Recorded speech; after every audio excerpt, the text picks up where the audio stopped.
제가 오늘은 설교를 웃음에 대한 설교를 하려고 하니까요, 좀 살짝 미소를 띠고 설교를 듣도록 자기 얼굴 표정 관리를 하시기 바랍니다. 1865년도에 불란서에 폴 브로커라는 학자가 처음으로 사람의 두뇌에 대해서, 두뇌가 하나가 아니다, 두 개다라는 학설을 발표했습니다. 각각 다른 기능이 있다는 거지요.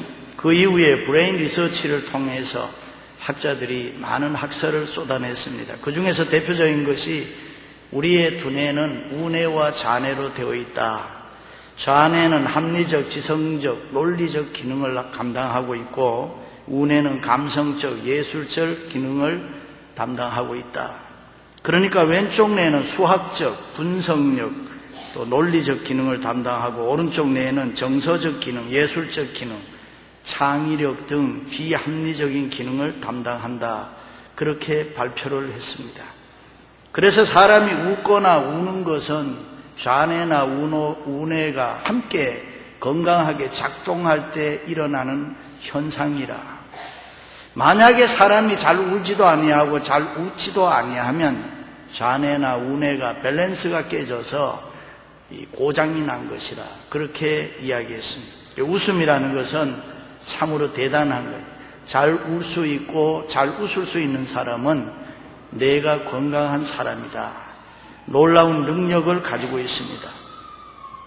이마누엘 칸트는 이 웃음에 대해서 이렇게 말했어요. 선의로운 웃음은 반갑습니다. 그러나 악의로 웃는 웃음은 무섭습니다.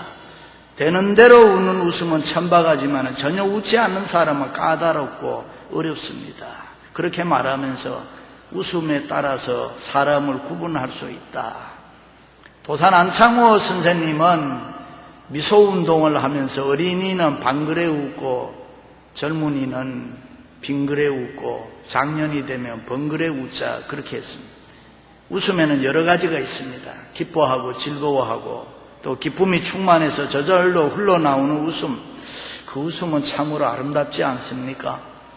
그러나 이런 웃음도 있어요. 너무나 기가 막혀서 어이없어서 웃는 웃음도 있고, 허탈감으로 웃는 웃음, 남을 비방하는, 웃기네 하는 생각으로 비웃는 웃음도 있습니다.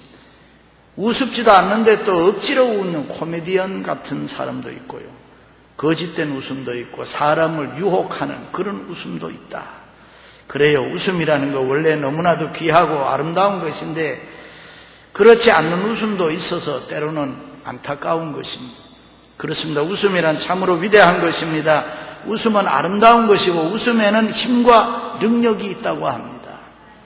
사람의 몸속에 암세포가 들어오면 약이나 항생제로는 고칠 수가 없다고 합니다. 그러나 몸속에 나오는 T임파구라고 하는 호르몬은 암세포를 이길 수 있다. 나쁜 바이러스와 암세포를 죽이고 정상적인 건강한 세포를 만드는 것이 T임파구라, 이렇게 이야기합니다. 그런데 이 T임파구가 언제 생겨나느냐? 바로 웃을 때, 기뻐할 때, 즐거워할 때, 행복해할 때 생겨난다고 합니다. 그러니 여러분, 마음 편하게 많이 웃으시기를 바랍니다. 어린아이가 하루에 몇 번 웃느냐? 학자들은 400번 웃는다 그래요. 그럼 어른은 몇 번 웃느냐? 여러분 몇 번 웃고 있습니까? 되게 우스갯소리로 3번 웃는다 그래요. 어떤 때는 마지 못해서 웃고, 어떤 때는 기가 막혀서 웃고, 어떤 때는 어쩔 수 없어서 웃고, 그것이 어른들의 웃음이다. 기쁘고 즐거운 인생 사시기를 바랍니다. 그러면 영육이 강건해질 수 있어요. 여러분 스스로 몸속에 있는 어지간한 병들은 다 이길 수 있어요. 약 안 먹고 병원에 안 가도 고칠 수 있다, 이런 말입니다. 웃으면서 기쁘게 잘 살면 말입니다. 하나님께서 우리를 만드실 때 우리 몸 안에 특별한 능력을 주셨습니다. 그런데 우리가 그 하나님의 능력을 의지해야지, 이 세상을 자꾸 의지하고 우리의 이 세상을 바라보고 살면 우리의 영육이 피곤해지고 쉽게 병이 드는 것입니다. 몸 안에 특별한 능력을 만든다는 거 뭐예요? 웃는다는 거예요. 특별히 영적 기쁨의 웃음, 하나님 때문에 웃는 웃음, 예수 그리스도 때문에 웃는 웃음, 교회 때문에, 성령님 때문에 웃는 좋은 영적인 웃음, 이것은 너무나도 귀한데 그렇게 얻어지는 은혜를 받으면서 어쩔 줄 몰라서 마음의 기쁨이 솟아나는 감동으로 얻어지는 웃음, 그 웃음 때문에 만들어지는 것을 다이돌핀 호르몬이라고 이야기합니다. 엔돌핀보다가 4000배 강하다고 하니까 대단하잖아요. 전혀 반응이 없던 호르몬 유전자가 활성화된다는 거예요. 몸속에 대단한 일들이 벌어진다는 거예요. 우리가 영적으로 기뻐하고 생겨나는 이 다이돌핀 호르몬이 우리 몸을 막 흔든다는 거예요. 활성화시킨다. 그래서 수많은 바이러스, 박테리아를 죽이고 암세포를 죽이고 공격함으로 말기암 환자를, 불치병 환자를 살아나게 할 뿐만 아니라 저항력, 생명력, 활력을 증진시킴으로 우리 몸을 건강하게 한다. 할렐루야. 뿐만 아니라 그 웃음은 기적을 일으키는 힘과 능력이 있다. 강력한 파워가 있기 때문에 모든 일을 잘할 수 있다는 거예요. 자기 실력보다 훨씬 더 능력을 발휘할 수 있다는 거예요. TV 프로그램 중에서 표정에 숨겨진 비밀이라는 것이 있는데, 사람의 얼굴 표정이 그 사람의 생애를 변화시킨다. 사람이 상대방으로부터 경멸의 표정을 받으면, 미움을 받으면 3, 4년 정도 지나면 병이 걸린다는 거예요.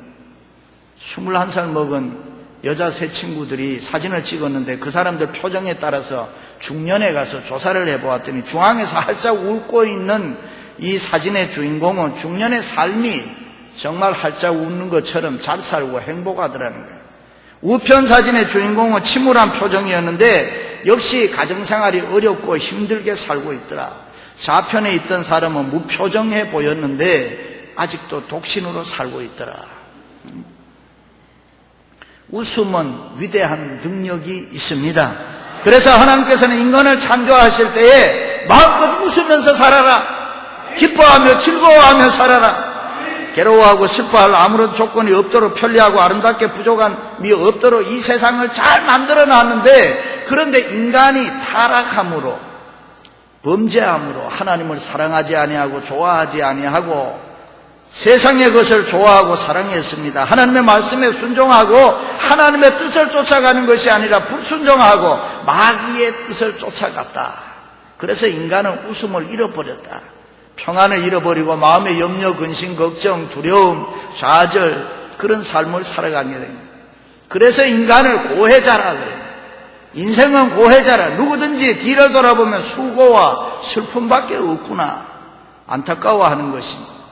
솔로몬 왕이 나이 먹어 나중에 알았습니다. 깨달았습니다. 처음에 많은 일을 하면서 사람에게 제일 귀한 것이 뭘까? 높은 지위에 올라가는 것이다. 그래서 왕이 되고 부귀영화 누리고 영광스러운 그 살아가는 자리가 최고인 줄 알았다. 그러나 아무리 그런 지위에 있다고 하더라도 솔로몬 왕이 나중에 고백하는 것은 웃음이 없으면, 기쁨이 없으면, 즐거움이 없으면 아무것도 아니더라. 부귀영화와 권력을 다 가지고 있어도 nothing. 그래서 그는 이런 고백을 해요. 저가 비록 천년의 갑절을 산다고 할지라도 낙을 누리지 못하면 마침내 다른 곳으로 돌아가는 것뿐이 아니냐. 다시 말해 솔로몬 왕은 천년의 갑절 2000년을 이 세상에 내가 산다고 하더라도 괴롭게 살면 다 소용없다, 아무것도 아니다 이 말이에요. 장수가 좋기만 한 거 아니죠. 기쁘게 살아야 오래 살아야지. 즐겁게 오래 살아야 되죠. 웃으며 살아야 됩니다. 장수하더라도 웃으며 오래 살 수 있기를 바랍니다. 그렇습니다. 웃으며 살 수 있는 거 복입니다. 주어진 인생 사는 동안 기쁘고 즐겁게 살아가시기를 바랍니다. 우리가 살아가면서 웃으며 살아야 하는 것은 예수 그리스도 안에서 하나님으로부터 그만한 은혜를 받은 자들이기 때문에, 믿으시면 아멘. 그러므로 기쁨과 즐거움으로 일하면 어디서든지 최고될 수 있어요. 성공하신 분들 이야기 들으면 하나같이 일하는 게 그렇게 좋대, 기쁘고 즐겁대, 돈 버는 게 너무 좋대, 이런 사람들 성공해요.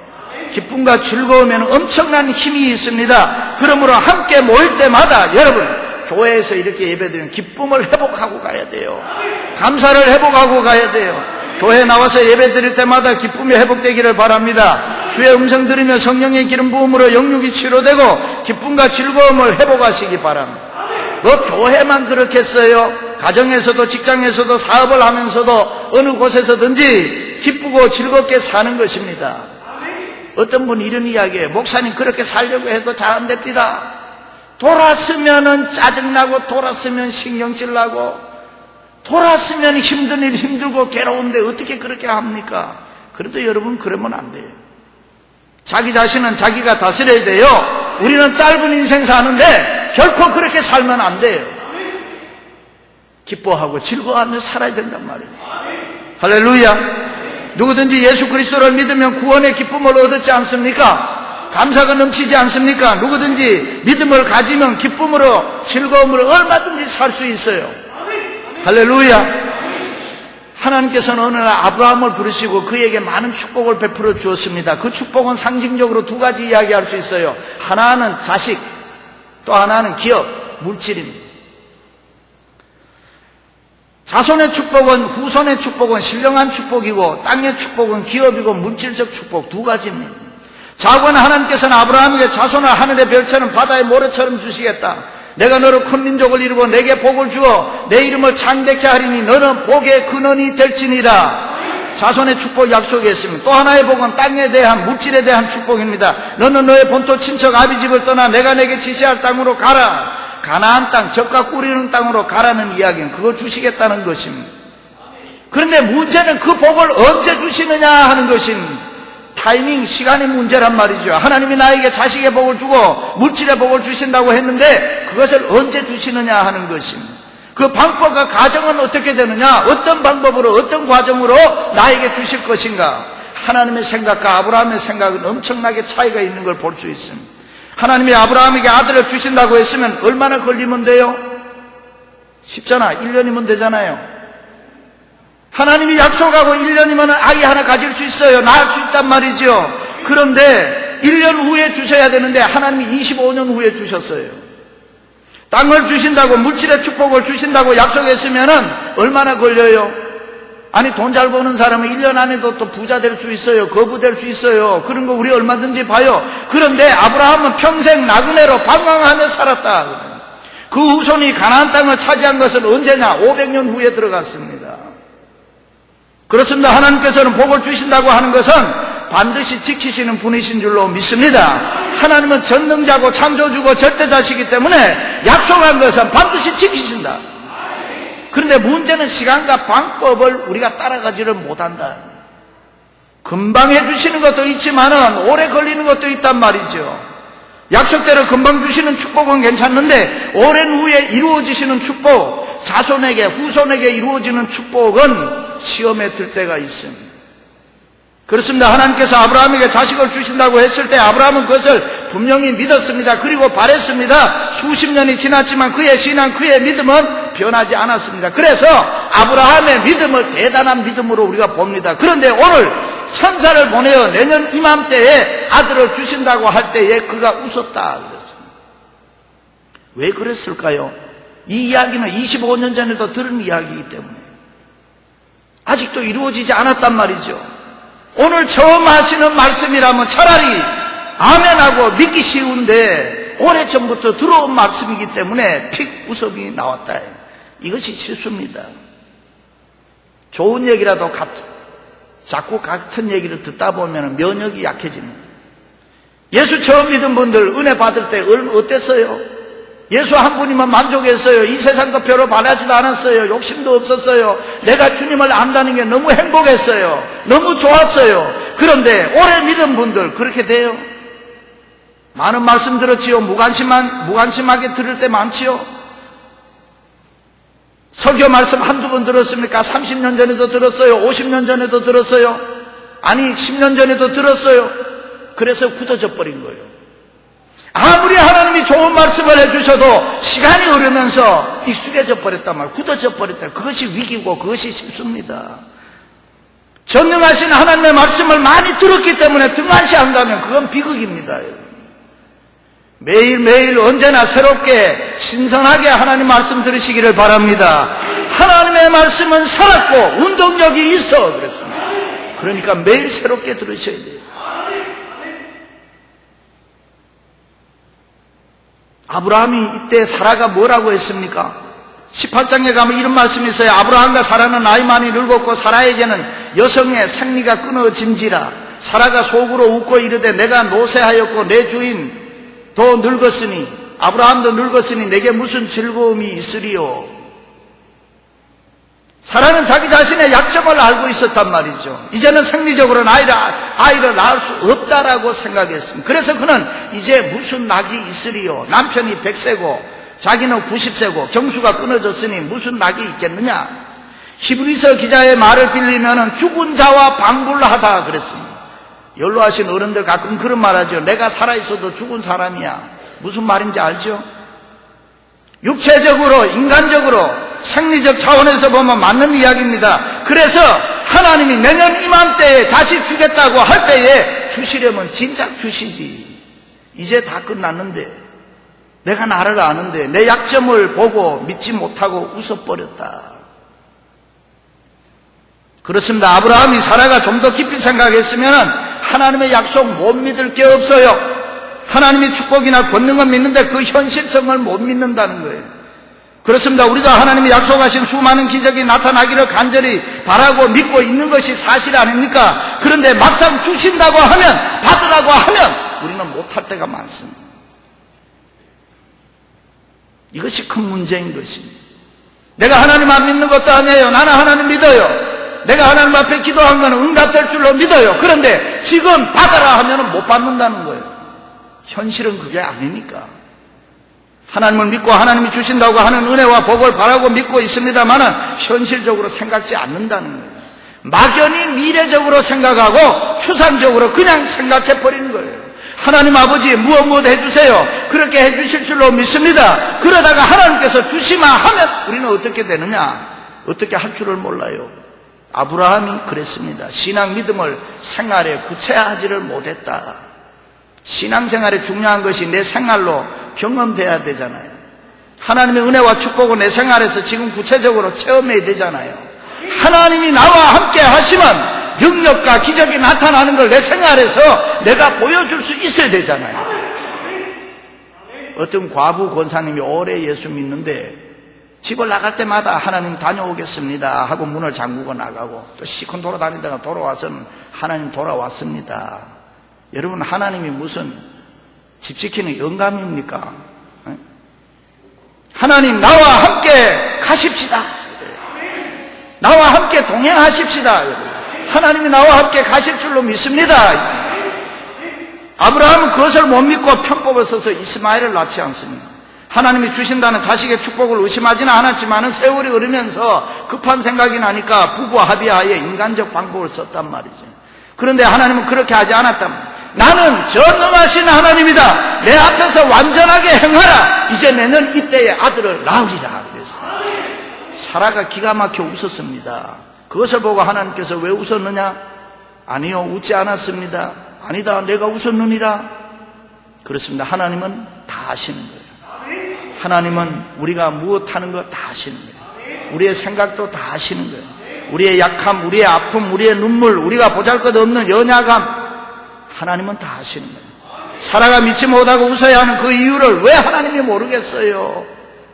사라가 지금 아닙니다라고 웃었다는 거, 그거 왜 하나님 모르겠어요? 이유가 뭔지 왜 모르겠어요? 사라가 웃지 않았습니다. 그 소리 듣고 왜 나 속였느냐 책망했으면 사라의 인생은 끝나버렸습니다. 좋으신 하나님은 결코 책망하지 않으시고 하나님은 내가 웃었느니라. 그러나 약속은 이루어지리라. 할렐루야. 이것이 복음입니다. 저희 교회에도 불임돼서 자녀 기다리는 자녀들, 이 부부들 많은데요. 하나님 말씀 분명하게 잘 믿으세요. 그리고 잘 받으세요. 할렐루야. 하나님 앞에는 불가능한 일이 없습니다. 우리 인간은 불가능 투성이에요. 그래서 오늘 말씀해 보면 여호와께서 말씀하신 대로 사라를 돌보셨고 여호와께서 말씀하신 대로 행하셨고 그런 하나님이에요. 그러니까 세상적인 인간적인 거 여러 가지 생각할 필요 없어요. 하나님이 하신다고 하면 하시는 거란 말이죠. 아무리 믿음으로 살아라 해도 인간적으로 사는데 익숙해져 있고요. 아무리 잘 믿으라고 해도 잘 믿지를 않는 게 우리 보통 인간들이에요. 아무리 하나님 편에서 생각하고 살아라 해도 세상 편에서 생각하고 살아가는데 우리는 너무 익숙해 있어요. 그런데 하나님께서는 그럼에도 불구하고 내가 너와 맺은 축복을 약속은 이루어지리라. 믿으시면 아멘. 아브라함과 사라가 아들 낳았습니다. 이삭이라고 했는데 그 뜻은 웃음이라. 사라가 가로되 하나님이 나로 웃게 하시니 듣는 자가 다 나와 함께 웃으리로다. 할렐루야. 우리가 믿는 하나님이 이런 하나님이시란 말이죠. 이 웃음은 사라의 진실한 웃음입니다. 하나님의 긍휼과 하나님의 사랑과 하나님의 자비와 하나님의 은혜에 대한 웃음입니다. 씁쓸한 웃음을 기쁨의 웃음으로 바꿨어요. 거짓된 웃음을 정직한 웃음으로 바꿨습니다. 불신의 웃음을 없애고 믿음의 웃음을 주셨습니다. 한숨이 변하여 기쁨 되게 했습니다. 하나님이 웃게 하신 것입니다. 믿으시면 아멘. 이것이 복음입니다. 그래서 우리는 오늘 또 하나님을 살아계신 하나님으로 믿고 살아간단 말이죠. 그렇습니다. 무슨 말씀이든지 하나님이 하시면 그대로 믿으면 얼마나 좋겠습니까? 내 생각에 안 맞아도, 내 뜻에 안 맞아도, 내 계산으로 불가능해도 하나님의 말씀이니까, 하나님의 약속이니까 믿고 순종하면 얼마나 좋겠습니까? 그것을 그대로 믿지 못하고 웃어버리지 마시기를 바랍니다. 아브라함과 사라는 내년에 아들을 낳으리라 이 말을 믿었습니다. 그리고 믿고 순종하여 아들을 얻고 참으로 기쁨의 웃음을 웃는 것입니다. 하나님이 웃게 하신 것입니다. 사랑하는 성도 여러분, 힘들고 어렵습니까? 앞이 캄캄하고 여러분의 미래가 불확실합니까? 기도하면서 믿음으로 기다리시기 바랍니다. 하나님이 하나님의 때에 반드시 웃게 하실 것입니다. 여러분이 믿음으로 기도하시는 거 있습니까? 여러분의 마음에 소원이 있습니까? 하나님의 약속의 말씀 붙잡고 있는 거 있습니까? 반드시 하나님의 때에 응답되어서 우리로 하여금 웃게 하실 줄로 믿습니다. 사랑하는 성도 여러분, 이 세상 살아갈 때에 힘들고 어려운 거 주님이 다 하십니다. 우리의 약함도, 우리의 부족도, 우리의 허물과 우리의 죄악도 우리 하나님은 다 아십니다. 우리의 어리석음도, 우리의 미련함도 주님은 아십니다. 그럼에도 불구하고 때가 되면 아무개야 아들을 낳으리라 우리를 웃게 하실 줄로 믿습니다. 다시 한번 믿음을 새롭게 해서 웃게 하시는 하나님의 은혜와 축복을 경험하시기를 주님의 이름으로 축원합니다. 하나님 아버지.